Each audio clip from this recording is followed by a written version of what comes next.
শেখ হাসিনার সরকার ক্ষমতাচ্যুত হওয়ার পর থেকেই প্রকাশ্যে আসতে শুরু করে তার দলীয় নেতাকর্মী এবং ঘনিষ্ঠজনদের অসংখ্য কুকীর্তি। আর সেই তালিকা থেকে বাদ যায়নি শেখ হাসিনার ভাগ্নি, যুক্তরাজ্যের এমপি টিউলিপ সিদ্দিকও। দুর্নীতির অভিযোগে তার বিরুদ্ধে বাংলাদেশের আদালতে রায় দেয়া হয়েছে। তবে এই রায় ঘোষণার পর টিউলিপ সিদ্দিক তার প্রতিক্রিয়া জানিয়েছেন। কিন্তু কি বলেছেন তিনি? বিস্তারিত শিহাব ইসলামের ডেস্ক রিপোর্টে।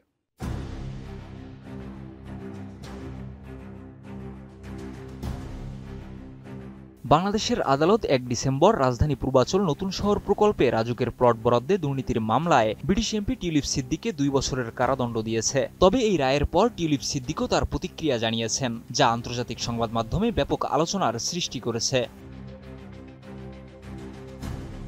ব্রিটিশ এমপি এবং শেখ হাসিনার ভাগ্নি টিউলিপ সিদ্দিক আদালতের রায়ের বিরুদ্ধে তীব্র প্রতিক্রিয়া জানিয়ে বলেছেন, শুরু থেকে শেষ পর্যন্ত পুরো প্রক্রিয়ায় ছিল ত্রুটিপূর্ণ এবং প্রহসনমূলক। স্কাই নিউজকে দেওয়া সাক্ষাৎকারে তিনি বলেন, এই ক্যাঙ্গারু আদালতের ফলাফল যতটা অনুমানযোগ্য ঠিক ততটাই অযৌক্তিক। আমি আশা করি এই তথাকথিত রায়কে অবমাননার সঙ্গে বিবেচনা করা হবে, যা এটির প্রাপ্য। ম্যাক্স, দেশের সবচেয়ে শক্তিশালী 52.5 এনগ্রেডে পিসিসি সিমেন্ট। টিউলিপ আরও বলেন, আমার মনোযোগ সবসময় হ্যাম্পস্টেড ও হাইগেটের নির্বাচনী এলাকার মানুষের উপর ছিল।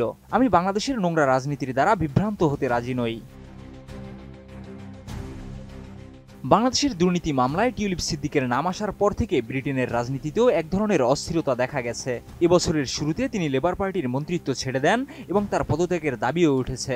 বিশেষ করে শেখ হাসিনার সঙ্গে তার সম্পর্ক এবং বাংলাদেশের চলমান রাজনৈতিক অস্থিরতার কারণে এ দাবি আরও জোরালো হয়েছে। তবে স্কাই নিউজের প্রতিবেদনে বলা হয়েছে, বাংলাদেশের সঙ্গে যুক্তরাজ্যের কোনো প্রত্যর্পণ চুক্তি নেই, যা টিউলিপ সিদ্দিকের এই রায়ের পরবর্তী পরিণতি নিয়ে প্রশ্ন উত্থাপন করেছে।